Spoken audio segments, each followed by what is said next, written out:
సంపూర్ణ కార్తీక మహాపురాణము 26వ రోజు పారాయణము.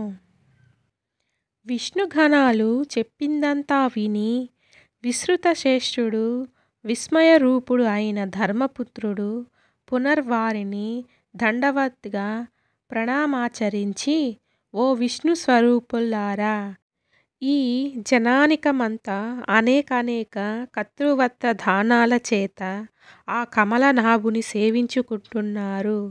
వాటి అన్నిటిలోనూ ఏ ఒక్కదానిని ఆచరించడం వలన విష్ణువునకు అత్యంతమైన ప్రీతి కలుగుతుందో, దేనివలన విష్ణు సాక్షాత్కారం లభిస్తుందో దానిని సెలవియ్యండి అని వేడుకున్న మీదట విష్ణుగణాలు అతని సమాధానపరచసాగారు. పాపరహితుడైన బ్రాహ్మణుడా, నువ్వడిగిన ప్రశ్నకు ఇతిహాసపూర్వకమైన సమాధానాన్ని చెబుతున్నాను విను. పూర్వం కాంచీపురాన్ని శోళుడు అనే రాజు పరిపాలించేవాడు. అతని పేరు మీదనే ఆ ప్రాంతాలన్నీ చోళ దేశాలుగా ప్రఖ్యాతి వహించాయి. ధర్మపాలనకు పెట్టింది పేరైన ఆ రాజు విష్ణుప్రీతికై అనేక యజ్ఞాలను నిర్వర్తించాడు. అతని యజ్ఞాలకు నిర్మించబడిన బంగారపు యాప్తస్తంభాలతో తామర పర్ణనిధి యొక్క 2 తీరాలు కూడా కుబేరోదయ నయనాలైన చైత్రరథాల వలె ప్రకాశించేవి. అటువంటి రాజు ఒకానొకప్పుడు అనంతశయమనే పేరు యోగనిద్ర ముద్రుడై ఉండే విష్ణువాలయానికి వెళ్ళి మణిమౌక్తిక సువర్ణ పుష్పాదులతో ఆ శ్రీహరిని అర్చించి సాష్టాంగ దండ ప్రణామాలు ఆచరించి స్థిమితంగా అక్కడ శ్రీహరి సన్నిధిలోనే కూర్చున్నాడు. అంతలోనే విష్ణుదాసుడనే బ్రాహ్మణుడొకడు విష్ణు అర్చనకై ఆ ఆలయానికి వచ్చాడు. విష్ణు సూక్తిని పఠిస్తూ అతడా విష్ణు సంధ్యను అభిషేకించి తులసీ దళాలతోనూ గుత్తులతోనూ విష్ణు పూజను నిర్వహించాడు. అది చూసి రాజుకి కోపం వచ్చింది.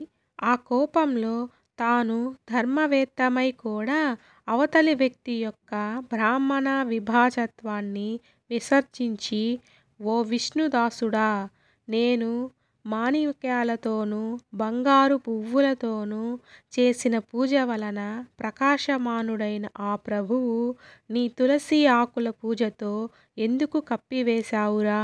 నేనెంతో భక్తితో ఆచరించిన పూజనిలా పాడు చేశావంటే అసలు నీకు విష్ణుభక్తి అంటే ఏమిటో తెలుసా అని చీదరించుకున్నాడు. ఆ మాటలకు ఆ బాపడికి కూడా కోపం వచ్చింది. అవతలి వ్యక్తి రాజు అనే గౌరవాన్ని కూడా అతిక్రమించి, ఓ రాజా, దైవభక్తి లేదు సరికదా, రాజరాజేశ్వమత్తుడై ఉన్నావు. విష్ణు ప్రీత్యర్థం నీ చేత ఆచరించబడిన యజ్ఞం ఏదైనా ఒకటి ఉంటే చెప్పు అని ఎదిరించాడు. అతని మాటలకు అవహేళనగా నవ్వుతూ, నీ మాటల వలన నీవే విష్ణుభక్తి శూన్యుడవని తెలుస్తూ ఉంది. ధనహీనుడవు దరిద్రుడవు అయిన నీకు భక్తి ఎలా కలుగుతుంది? అసలు నీవెప్పుడైనా విష్ణుప్రీతిగా ఒక యజ్ఞాన్ని చేశావా? కనీసం ఒక దేవాలయాన్ని కట్టించావా? ఏమీ చేయలేని వాడవైనా నీకు భక్తుడవనే అహంకారం మాత్రం అధికంగా ఉంది. ఓ సదస్సులారా, సద్బ్రాహ్మణులారా, శ్రద్ధార్థులై వినండి. నేను విష్ణు సాక్షాత్కారాన్ని పొందుతానో ఈ బ్రాహ్మణుడే పొందుతాడో నిదానించి చూడండి.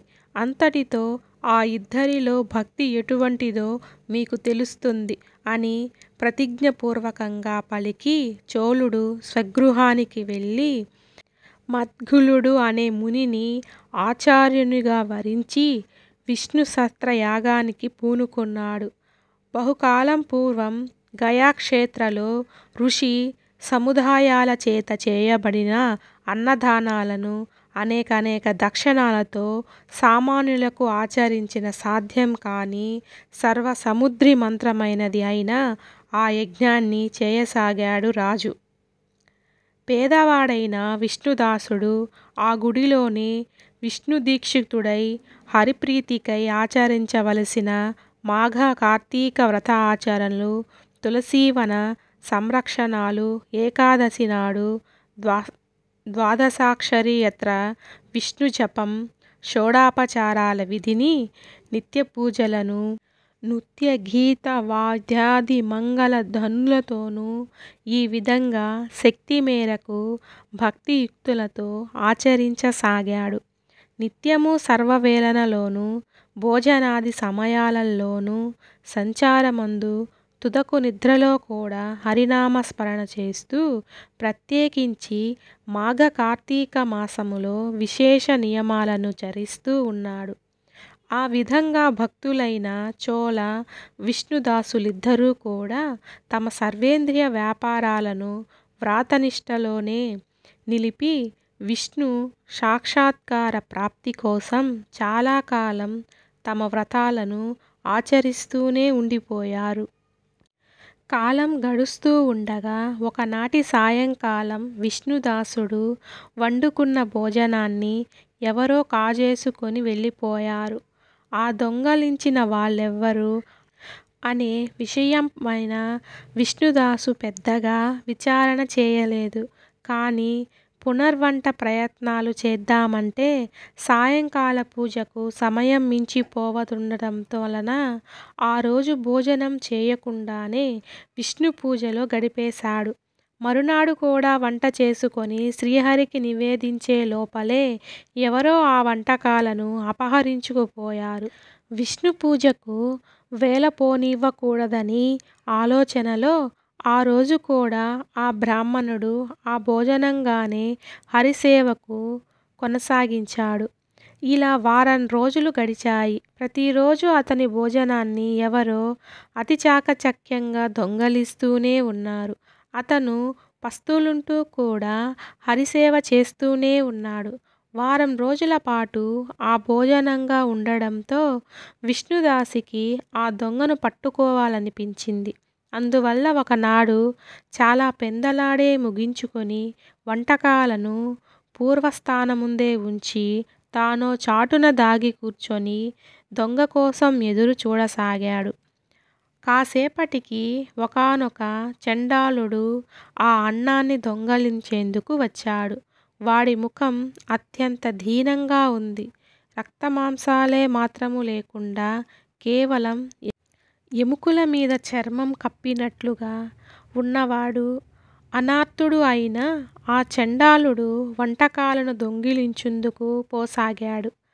అతని దైన్యహీన స్థితిని చూసి అప్పటికే కరుణాభరితమైన హృదయంతో ఉన్న బ్రాహ్మణుడు, ఓ మహత్యా, కాసేపు ఆగవయ్యా, ఆ అన్నాన్ని అలా వట్టిగా తినడం కష్టం.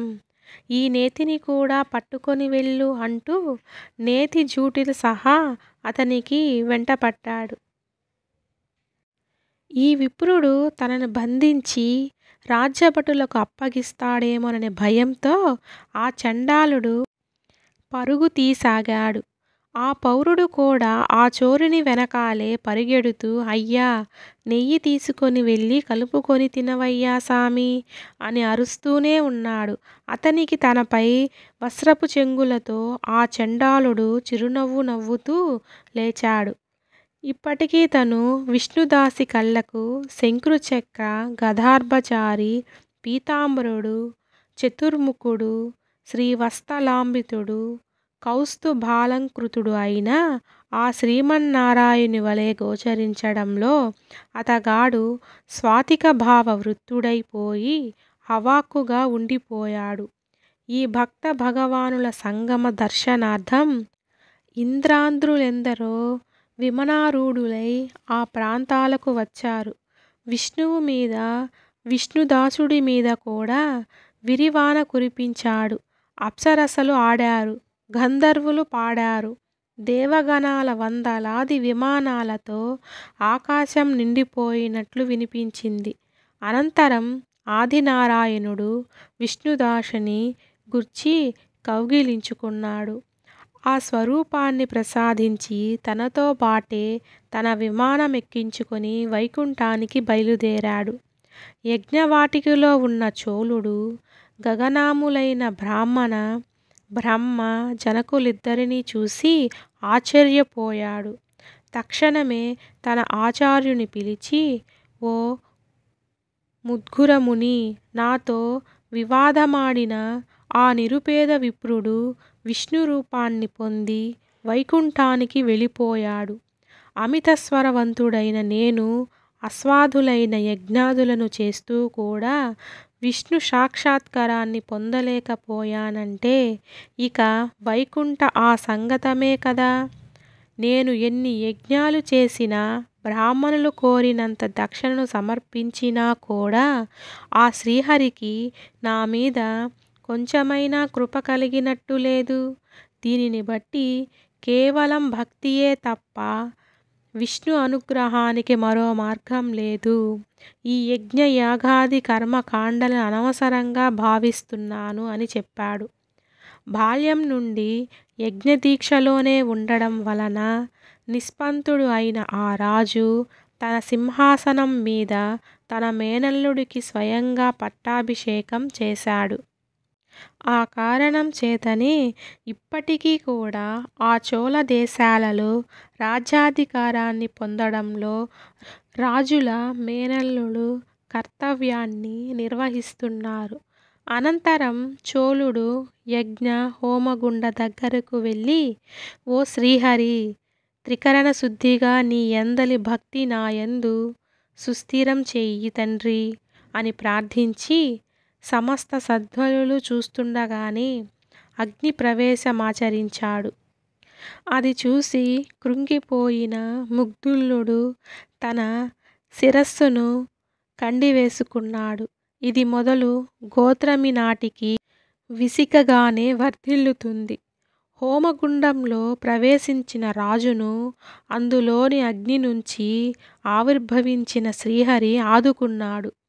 చోళుని ఆలింగనం చేసుకొని తనకి స్వరూపాన్ని అనుగ్రహించి అక్కడ వారందరూ ఆశ్చర్యంగా చూస్తుండగానే తనతో వైకుంఠానికి తీసుకొని వెళ్ళిపోయాడు. ఓ ధర్మదత్త, అలనాడే ఈ విధంగా ఆ శ్రీహరి అయ్యి విష్ణుదాసుని ఇటు చోళుని కూడా అనుగ్రహించి సాక్షాత్కారాన్ని తన వైకుంఠ ద్వారపాలకులుగా చేసుకున్నాడు. కాబట్టి ఓ విప్రుడా, విష్ణు అనుగ్రహానికి, విష్ణు సాక్షాత్కారానికి రెండు విధాలుగా ఉన్న ఒకే ఒక మార్గం, అది భక్తి మాత్రమే. ఆ మార్గాలు రెండు, ఒకటి ఆత్మజ్ఞానం, రెండవది ఆత్మ అర్పణం అని ధర్మదత్తునికి బోధించి విష్ణు పారశుద్ధులు మౌనం వహించారు. ఏవం శ్రీ స్కాందపురాణాంతర్గత కార్తీక మహత్యే 26వ రోజు పారాయణము సమాప్తము. 26వ రోజు నిషిద్ధములు సమస్త పదార్థాలు, దానములు, నిలవ ఉండే సరుకులు, పూజించాల్సిన దైవము కుబేరుడు, జపించాల్సిన మంత్రము ఓం కుబేరాయై శ్రవణాయ మహారాజాయ స్వాహ. జపించాల్సిన మంత్రం మరోసారి ఓం కుబేరాయై శ్రవణాయ మహారాజాయ స్వాహ. ఫలితము ధనలబ్ధి, లాటరీ విజయం, సిరి సంపదల అభివృద్ధి.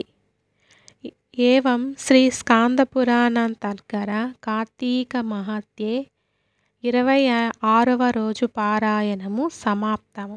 హరహర మహాదేవ శంభో శంకర. ఓం నమః శివాయ.